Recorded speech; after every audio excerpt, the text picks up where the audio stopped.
In this video, you will learn about the layer height parameter in BCN3D Cura and how it affects the final print. The layer height parameter is the vertical distance between each layer of a print.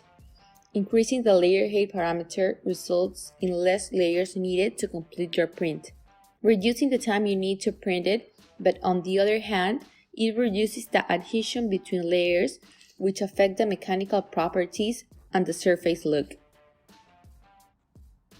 As you can see on the default profiles, if you want to get better results, it is usually recommended to reduce this parameter.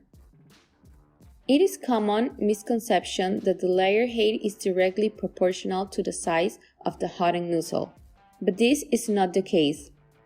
Only the upper limits of the parameter are affected by the size of the hot end. It is important to reach a balance between the layer height and the quality of the result. Reducing the layer height lower than 0.1 mm will not significantly increase the quality of the print, but will extend the printing time.